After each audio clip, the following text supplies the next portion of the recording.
ಶ್ರೀಗುರುಭ್ಯೋ ನಮಃ. ಹರಿ ಓಂ.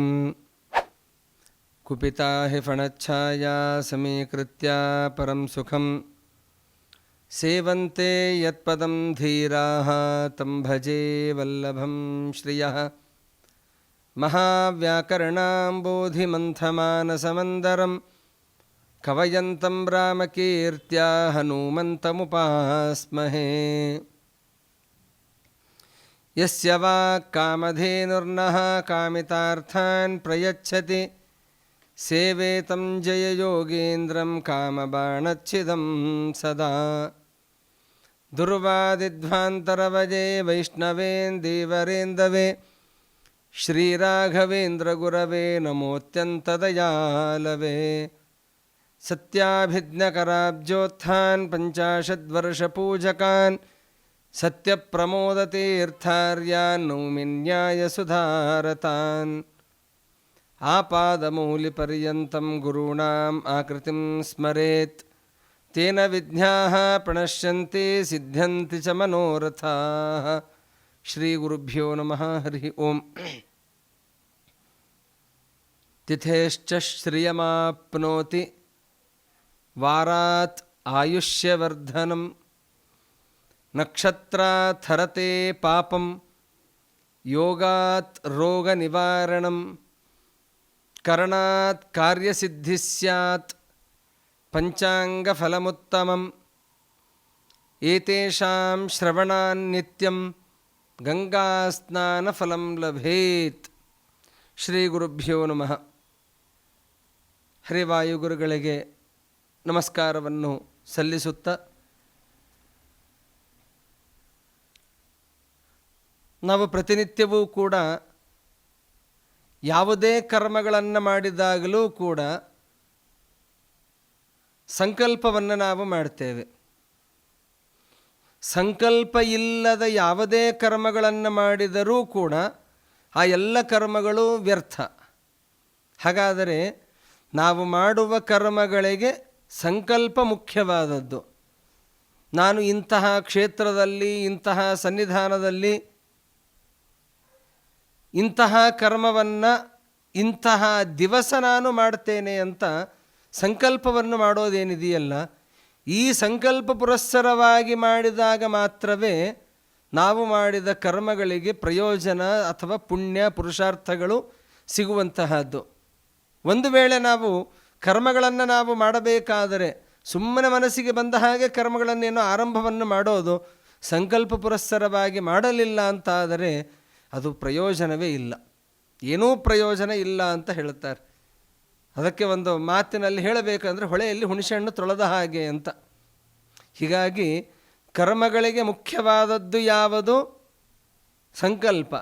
ಆ ಸಂಕಲ್ಪದಲ್ಲಿ ಮುಖ್ಯವಾದದ್ದು ಯಾವುದು? ವಿಶೇಷವಾಗಿ ಪಂಚ ಅಂಗಗಳು. ಪಂಚಾಂಗವೇ ಬಹಳವಾಗಿ ಮುಖ್ಯವಾದದ್ದು. ನಾವು ಪ್ರತಿನಿತ್ಯವೂ ಕೂಡ ಪಂಚಾಂಗ ಶ್ರವಣವನ್ನು ಮಾಡಬೇಕು ಅಂತ ಇದೆ. ಪಂಚಾಂಗ ಶ್ರವಣವನ್ನು ಪ್ರತಿನಿತ್ಯವೂ ಕೂಡ ನಾವು ಮಾಡಬೇಕು ಅಂತ ಇದೆ. ಹಾಗಾದರೆ ಈ ಪಂಚಾಂಗ ಅಂದರೆ ಏನು?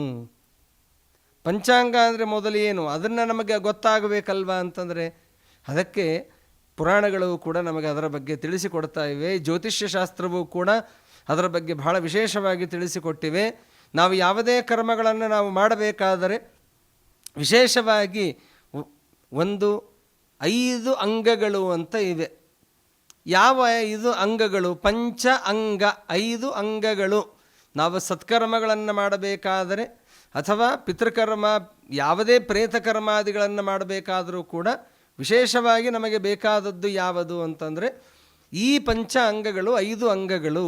ಆ ಅಂಗಗಳು ಯಾವುವು ಅಂತಾದರೆ ತಿಥಿ, ವಾರ, ನಕ್ಷತ್ರ, ಯೋಗ ಮತ್ತು ಕರ್ಣ ಅಂತ ಈ ರೀತಿಯಾಗಿ 5.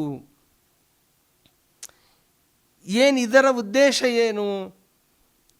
ಯಾವುದಕ್ಕಾಗಿ ಈ 5 ಅಂಗಗಳು ಮುಖ್ಯವಾಗಿವೆ ಅಂತಂದರೆ ಒಂದು ಮಾತನ್ನು ಹೇಳುತ್ತಾರೆ.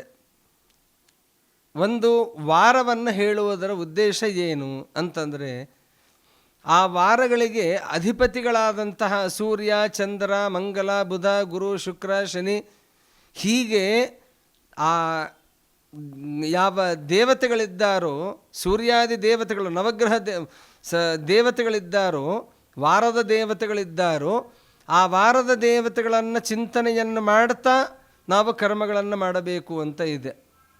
ಇನ್ನು ತಿಥಿಯನ್ನು ಹೇಳಬೇಕು. ತಿಥಿಗಳು ಎಷ್ಟು ಇವೆ? ಒಟ್ಟು 30 ತಿಥಿಗಳು. ಅದರಲ್ಲಿ 15 ಶುಕ್ಲ ಪಕ್ಷದಲ್ಲಿ, ಇನ್ನೂ 15 ಕೃಷ್ಣ ಪಕ್ಷದಲ್ಲಿ ಇದೆ.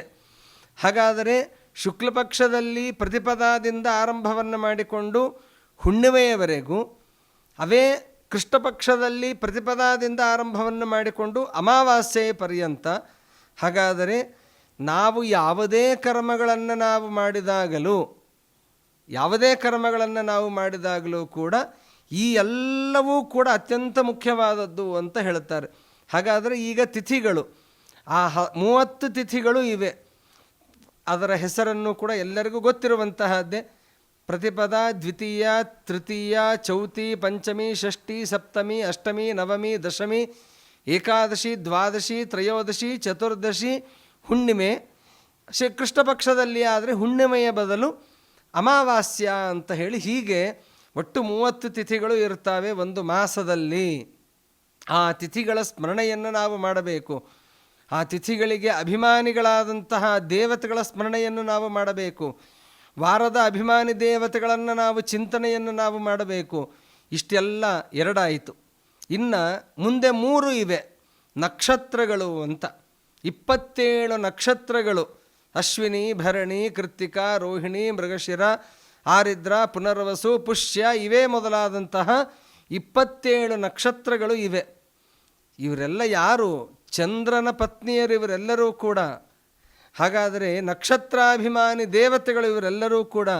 ಹಾಗಾದರೆ ಆ ನಕ್ಷತ್ರಾಭಿಮಾನಿ ದೇವತೆಗಳ ಚಿಂತನೆಯನ್ನು ನಾವು ಮಾಡಬೇಕು ಪ್ರತಿನಿತ್ಯವೂ ಕೂಡ ಅಂತ ಹೇಳುತ್ತಾರೆ.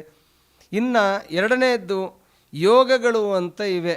ವಿಷ್ಕಂಭ ಯೋಗ, ವೈಧೃತಿ ಯೋಗ ಅಂತ ಹೇಳಿ ಹೀಗೆ 27 ಯೋಗಗಳು ಕೂಡ ಇವೆ.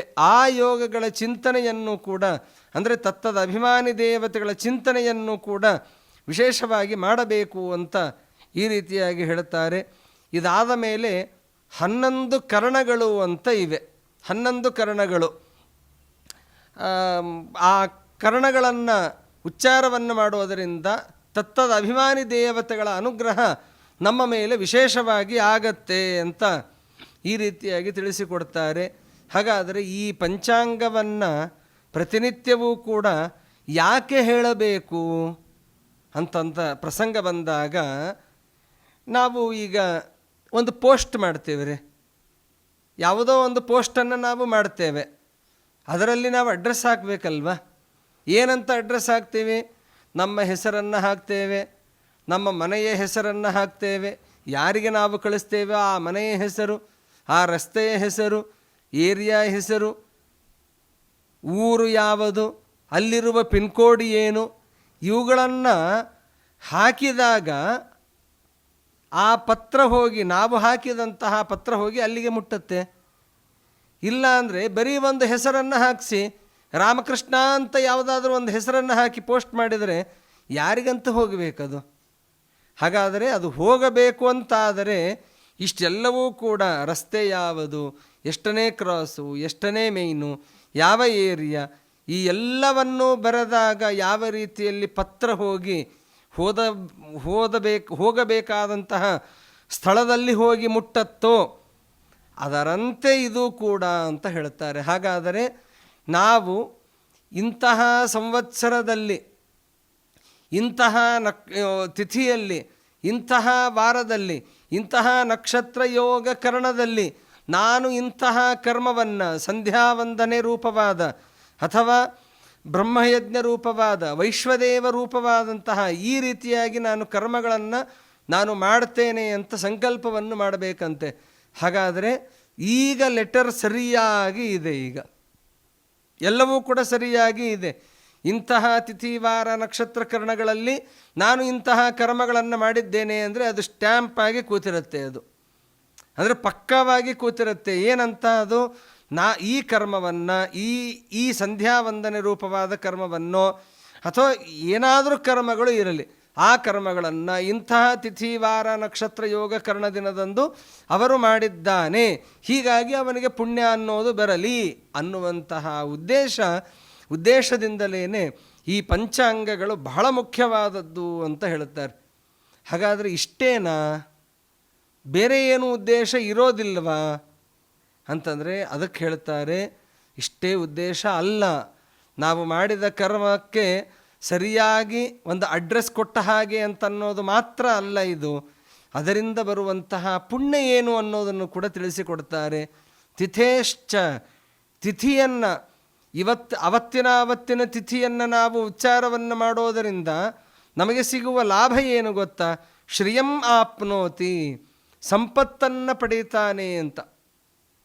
ವಾರಾತ್ ಆಯುಷ್ಯವರ್ಧನಂ, ಪ್ರತಿನಿತ್ಯವೂ ಕೂಡ ವಾರವನ್ನು ಚಿಂತನೆಯನ್ನು ಮಾಡಿದರೆ, ಸೋಮವಾರವೋ ಮಂಗಳವಾರವೋ ಬುಧವಾರವೋ ಅವತ್ತಿನ ದಿನ ಯಾವ ವಾರ ಇರ್ತದೆಯೋ ಆ ವಾರದ ಚಿಂತನೆಯನ್ನು ನಾವು ಮಾಡುವುದರಿಂದ ವಿಶೇಷವಾಗಿ ಆ ನಮ್ಮ ಆಯುರ್ವರ್ಧನ ಅನ್ನೋದು ಆಗತ್ತೆ. ನೋಡ್ರಿ, ಸುಮ್ಮನೆ ಪ್ರತಿನಿತ್ಯವೂ ಕೂಡ ವಾರವನ್ನು ಹೇಳೋದ್ರಿಂದಲೇ ಆಯುಷ್ಯ ಅಭಿವೃದ್ಧಿ ಆಗತ್ತೆ. ಅಂದರೆ ವಾರಾತ್ ಆಯುಷ್ಯವರ್ಧನಂ, ನಕ್ಷತ್ರಾತ್, ನಕ್ಷತ್ರದ ಉಚ್ಚಾರಣೆಯನ್ನು ಮಾಡುವುದರಿಂದ ಹರತೆ ಪಾಪಂ, ಪಾಪಗಳು ನಷ್ಟವಾಗಿ ಹೋಗ್ತವೆ.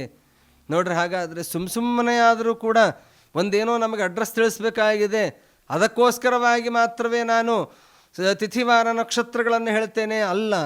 ನಕ್ಷತ್ರಾತ್ ಹರತೆ ಪಾಪಂ ಅಂತ ಹೇಳ್ತಾರೆ.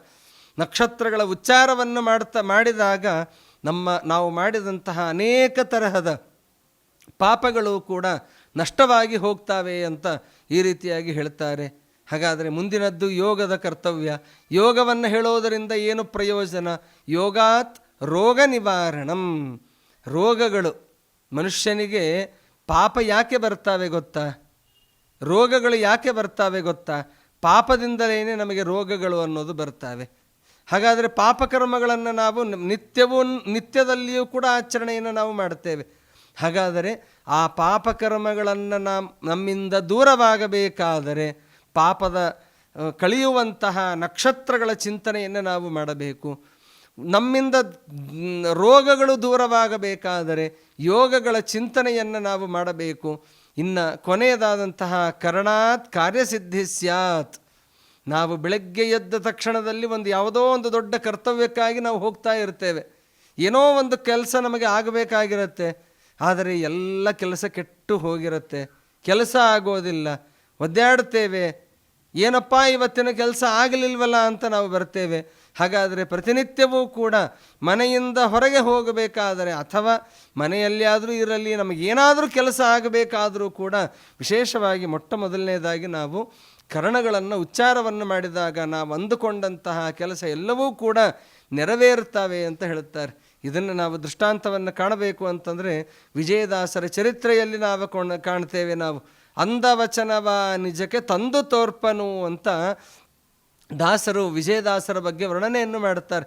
ಆಡಿದ ಮಾತೆಲ್ಲ ಸತ್ಯ ಆಗಬೇಕು, ಅಂದ್ಕೊಂಡಿದ್ದೆಲ್ಲವೂ ಕೂಡ ಸತ್ಯ ಆಗಬೇಕು ಅಂತಾದರೆ ಪ್ರತಿನಿತ್ಯವೂ ಕೂಡ ಕರಣದ ಸ್ಮರಣೆಯನ್ನು, ಚಿಂತನೆಯನ್ನು ಸಂಕಲ್ಪದಲ್ಲಿ ಹೇಳಬೇಕು ಅಂತ ಈ ರೀತಿಯಾಗಿ ಹೇಳ್ತಾ ಇದ್ದಾರೆ. ಈ ರೀತಿಯಾಗಿ ಪಂಚ ಅಂಗಗಳು ಯಾವುದು? ತಿಥಿ, ವಾರ, ನಕ್ಷತ್ರ, ಯೋಗ ಮತ್ತು ಕರ್ಣಗಳು. ಈ 5 ಕೂಡ ಅವತ್ತಿನ ನಕ್ಷತ್ರ ಯೋಗ ಕರ್ಣಗಳನ್ನು, ತಿಥಿವಾರಗಳನ್ನು ಅವಶ್ಯವಾಗಿ ಉಚ್ಚಾರವನ್ನು ಮಾಡಿ ಸಂಕಲ್ಪವನ್ನು ಮಾಡಿ ಅದ್ಯತನವಾದಂತಹ ಕರ್ಮಗಳನ್ನು ನಾನು ಸಮರ್ಪಣೆಯನ್ನು ಮಾಡಿದಾಗ ಅದು ಪುಣ್ಯವೂ ಸರಿ. ನಾವು ಮಾಡಿದ್ದಕ್ಕೆ, ಈಗ ನೋಡಿ, ನಾವು ಮಾಡಿದ್ದೇವೆ, ಒಂದು ಕರ್ಮವನ್ನು ಮಾಡಿದ್ದೇವೆ ಅಂತ ಅನ್ನೋದಕ್ಕೆ ಸಾಕ್ಷಿ ಏನಪ್ಪ?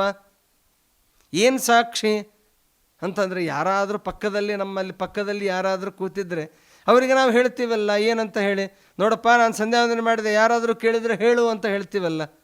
ಅದೇ ರೀತಿಯಲ್ಲಿ ಇದು ಕೂಡ ಏನಾಗಿದೆ ಅಂತಂದರೆ, ನಾವು ಮಾಡುವಂತಹ ಪ್ರತಿಯೊಂದು ಕರ್ಮಗಳಿಗೂ ಕೂಡ ಇವನು ಮಾಡಿದ್ದಾನೆ ಅಂತ ಹೇಳಿ ಗೊತ್ತಾಗಬೇಕು ಅಂತಾದರೆ ಈ ತಿಥಿವಾರ ನಕ್ಷತ್ರ ಯೋಗ ಕರ್ಣಗಳನ್ನು, ಪಂಚ ಅಂಗಗಳನ್ನು ವಿಶೇಷವಾಗಿ ಹೇಳಬೇಕು ಅಂತ ಈ ರೀತಿಯಾಗಿ ಹೇಳ್ತಾರೆ. ಅದಕ್ಕಾಗಿಯೇ ಪ್ರತಿನಿತ್ಯವೂ ಕೂಡ ಪಂಚಾಂಗ ಶ್ರವಣವನ್ನು ಮಾಡಬೇಕು ಅಂತ ಹೇಳ್ತಾರೆ. ಇಷ್ಟೇ ಅಲ್ಲರಿ, ಈ 5 ಸೇರಿಸಿ ಏತೇಷಾಂ ಶ್ರವಣ ನಿತ್ಯಂ, ಇವುಗಳನ್ನು ಪ್ರತಿನಿತ್ಯವೂ ಕೂಡ ಉಚ್ಚಾರವನ್ನು ಮಾಡ್ತಾ ಇದ್ದರೆ ಗಂಗಾ ಸ್ನಾನ ಫಲಂ ಲಭೇತ್. ಇನ್ನೇನು ಬೇಕ್ರಿ ನಮಗೆ? ಇಷ್ಟನ್ನು ಮಾಡುವುದರಿಂದ, ಬರೀ ಒಂದು ತಿಥಿವಾರ ನಕ್ಷತ್ರ ಯೋಗ ಕರಣಗಳನ್ನು ಶ್ರವಣವನ್ನು ಮಾಡೋದರಿಂದ ಅಥವಾ ಉಚ್ಚಾರವನ್ನು ಮಾಡೋದರಿಂದ ಗಂಗಾ ಸ್ನಾನದ ಫಲವೇ ಸಿಗುತ್ತದೆ ಅಂತಂದರೆ ಇದಕ್ಕಿಂತಲೂ ದೊಡ್ಡದೇನ್ರಿ? ಅದಕ್ಕಾಗಿ ಪಂಚಾಂಗ ಅನ್ನೋದು ಅತ್ಯಂತ ಶ್ರೇಷ್ಠವಾದದ್ದು. ಹೀಗಾಗಿ ಎಲ್ಲ ಭಗವದ್ಭಕ್ತರೂ ಕೂಡ ವಿಶೇಷವಾಗಿ ಆ ಪಂಚಾಂಗದ ಶ್ರವಣವನ್ನು ಪ್ರತಿನಿತ್ಯವೂ ಕೂಡ ಶ್ರವಣವನ್ನಾದರೂ ಮಾಡಿ, ಅಥವಾ ಸಂಧ್ಯಾವಂದನೆ, ದೇವರ ಪೂಜೆ, ಗುರುಮಂತ್ರಗಳನ್ನು ಮಾಡಬೇಕಾದರೂ ಕೂಡ ಇವುಗಳನ್ನು ಉಚ್ಚಾರವನ್ನು ಮಾಡಿ ನಮ್ಮ ಕರ್ತವ್ಯಗಳನ್ನು ಮುಂದೆ ಹೋದಾಗ ಕರ್ಮಕ್ಕೆ ಅನುಗುಣವಾದಂತಹ ಫಲಗಳೂ ನಮಗೆ ಸಿಗುತ್ತವೆ. ಅದರ ಜೊತೆಯಲ್ಲಿ ನಿಶ್ಚಿತವಾಗಿಯೂ ಕೂಡ ಇದರ ಸಾಕ್ಷೀಭೂತವಾಗಿ ಎಲ್ಲವೂ ಕೂಡ ಇರ್ತವೆ ನಮಗೆ. ಆದ್ದರಿಂದಾಗಿ ಈ ತಿಥಿವಾರ ನಕ್ಷತ್ರ ಯೋಗ ಕರಣಗಳನ್ನು ಪ್ರತಿನಿತ್ಯವೂ ಕೂಡ ನಾವು ಚಿಂತನೆಯನ್ನು ಮಾಡೋಣ ಅಂತ ಹೇಳ್ತಾ, ಒಂದು ವರ್ಷ ಅಂತಾದ ಮೇಲೆ ಆ ವರ್ಷದಲ್ಲಿ ರಾಜ, ಅಪರ ಸಸ್ಯಾಧಿಪ, ಪೂರ್ವ ಸಸ್ಯಾಧಿಪ ಅಂತ ಈ ರೀತಿಯಾಗಿ ಇರ್ತಾರೆ. ಅದರಲ್ಲಿ ಯಾವ ವಾರದಂದು ಯುಗಾದಿ ಬಂದಿರುತ್ತದೆಯೋ ಅಂದರೆ ಯುಗಾದಿಯ ಮೊದಲನೇ ದಿನ ಯಾವ ವಾರ ಇರುತ್ತದೆಯೋ ಅದೇ ರಾಜನಾಗಿ ಇರ್ತದೆ. ಅಂದರೆ ಈಗ ಒಂದು ದೃಷ್ಟಾಂತವನ್ನು, ಮಂಗಳವಾರ ಏನಾದರೂ ಯುಗಾದಿ ಬಂದಿತ್ತು ಅಂತಾದರೆ ಅವತ್ತಿನ ದಿನ ಆ ಇಡೀ ವರ್ಷಕ್ಕೆ ರಾಜನಾದವನು ಯಾರು ಅಂತಂದರೆ ಮಂಗಲ ಅಂತ ಅರ್ಥ. ಹೀಗೆ ಒಟ್ಟಾರೆ ಆ ರಾಜ, ಪೂರ್ವ ಸಸ್ಯಾಧಿಪ, ಅಪರ ಸಸ್ಯಾಧಿಪ, ಹೀಗೆ ಅನೇಕ ಗ್ರಹಗಳು ಕೂಡ ಮಂಗಲ, ಶನಿ, ಬುಧ, ಶುಕ್ರ, ಗುರು, ಇವೇ ಮೊದಲಾದಂತಹ ನವಗ್ರಹ ದೇವತೆಗಳು ಕೂಡ ಏನು ಮಾಡ್ತಾ ಇರ್ತಾರೆ ಅಂದರೆ ನಮ್ಮ ಜಗತ್ತನ್ನು ರಕ್ಷಣೆಯನ್ನು ಮಾಡ್ತಾ ಇರ್ತಾರೆ. ಹಾಗಾದರೆ ಆ ನಕ್ಷತ್ರಾಭಿಮಾನಿ ದೇವತೆಗಳು, ತಿಥಿಯ ಅಭಿಮಾನಿ ದೇವತೆಗಳು, ವಾರದ ಅಭಿಮಾನಿ ದೇವತೆಗಳು, ಯೋಗದ ಅಭಿಮಾನಿ ದೇವತೆಗಳು ಹಾಗೂ ಕರ್ಣದ ಅಭಿಮಾನಿ ದೇವತೆಗಳನ್ನು ಪ್ರತಿನಿತ್ಯವೂ ಕೂಡ ನಾವು ಸ್ಮರಣೆಯನ್ನು ಮಾಡ್ತಾ, ಈ ವರ್ಷದ ರಾಜನ ಸ್ಮರಣೆಯನ್ನು ಮಾಡ್ತಾ, ಈ ವರ್ಷದ ಮಂತ್ರಿಯನ್ನು, ಅಪರ ಸಸ್ಯಾಧಿಪ, ಪೂರ್ವ ಸಸ್ಯಾಧಿಪ ಇವರನ್ನೆಲ್ಲರನ್ನೂ ಕೂಡ ಚಿಂತನೆಯನ್ನು ಮಾಡ್ತಾ ನಾವು ಕಾಲವನ್ನು ಕಳೆದರೆ ದಿನಕ್ಕೆ ಒಮ್ಮೆ ಬೆಳಗ್ಗೆ ಎದ್ದಾಗ ಒಂದು ಬಾರಿ ನಾವು ಇವೆಲ್ಲ ಸ್ಮರಣೆಯನ್ನು ನಾವು ಮಾಡಿದ್ದೇ ಆದರೆ ಆಗ ದೇವರು ವಿಶೇಷವಾಗಿ ನಮಗೆ ಅನುಗ್ರಹವನ್ನು ಮಾಡುತ್ತಾನೆ. ದೇವತೆಗಳು, ತತ್ವಾಭಿಮಾನಿ ದೇವತೆಗಳು, ಎಲ್ಲ ಭಗವದ್ರೂಪಗಳು ಕೂಡ ನಮಗೆ ವಿಶೇಷವಾಗಿ ಅನುಗ್ರಹವನ್ನು ಮಾಡ್ತಾರೆ. ಆದ್ದರಿಂದಾಗಿ ಈ ಪಂಚಾಂಗ ಶ್ರವಣವೋ ಅಥವಾ ಪಂಚಾಂಗ ಪಠನವೋ ಪ್ರತಿನಿತ್ಯವೂ ಕೂಡ ಮಾಡಲೇಬೇಕು ಅನ್ನೋದನ್ನು ಜ್ಯೋತಿಷ್ಯ ಶಾಸ್ತ್ರದಲ್ಲಿ ಅದರ ಬಗ್ಗೆ ವಿಶೇಷವಾಗಿ ಹೇಳಿದ್ದಾರೆ. ಆದ್ದರಿಂದಾಗಿ ಇಂತಹ ಶ್ರೇಷ್ಠವಾದಂತಹ ಪಂಚಾಂಗದ ಬಗ್ಗೆ ನೀವು ಎಲ್ಲರೂ ತಿಳಿದು ನಾವು ಪಾಪಗಳಿಂದ ನಿರ್ಮುಕ್ತರಾಗೋಣ, ಪುಣ್ಯದ ಪ್ರಾಪ್ತಿಯನ್ನು ಪಡೆಯೋಣ, ಸುಖ ನೆಮ್ಮದಿ ಎಲ್ಲವನ್ನೂ ಕೂಡ ನಾವು ಪಡೆಯೋಣ ಅಂತ ಈ ರೀತಿಯಾಗಿ ಹೇಳ್ತಾ, ಇಂತಹ ಒಂದು ಜ್ಞಾನವನ್ನು ನೀಡುವುದಕ್ಕಾಗಿ ಎಲ್ಲರಿಗೂ ತಲುಪಿಸುವುದಕ್ಕೋಸ್ಕರವಾಗಿ ನಮ್ಮ ಜ್ಞಾನವಾಹಿನಿಯವರು ಇಂತಹ ಒಂದು ಶ್ರೇಷ್ಠವಾದ ಕರ್ಮಗಳನ್ನು ಅವರು ಮಾಡ್ತಾ ಇದ್ದಾರೆ. ಯೂಟ್ಯೂಬ್ ಮೂಲಕ ವಿಡಿಯೋವನ್ನು ಮಾಡಿ ಅದನ್ನು ಎಲ್ಲರಿಗೂ ಮುಟ್ಟುವ ಒಂದು ವ್ಯವಸ್ಥೆಯನ್ನು ಮಾಡ್ತಾ ಇದ್ದಾರೆ. ಹೀಗಾಗಿ ಆ ಮಾಡಿದಂತಹ ವ್ಯವಸ್ಥೆಯನ್ನು ಮಾಡಿದಂತಹ ಇದರ ಜವಾಬ್ದಾರಿಯನ್ನು ನೋಡಿಕೊಳ್ಳುವಂತಹ ಎಲ್ಲರಿಗೂ, ಸಮಸ್ತರಿಗೂ ಕೂಡ ದೇವರು, ಗುರುಗಳು ವಿಶೇಷವಾದಂತಹ ಆಯುರಾರೋಗ್ಯವನ್ನು ಕೊಡಲಿ ಅಂತ ನಾವು ಪ್ರಾರ್ಥನೆಯನ್ನು ಮಾಡುತ್ತಾ, ಶ್ರವಣವನ್ನು ಮಾಡಿದಂತಹ ನಿಮಗೆಲ್ಲರಿಗೂ ಕೂಡ ಹರಿವಾಯು ಗುರುಗಳು ವಿಶೇಷವಾದಂತಹ ಅನುಗ್ರಹವನ್ನು ಮಾಡಲಿ ಅಂತ ಪ್ರಾರ್ಥನೆಯನ್ನು ಮಾಡ್ತಾ, ಹರಯೇ ನಮಃ. ಶ್ರೀಕೃಷ್ಣಾರ್ಪಣಮಸ್ತು.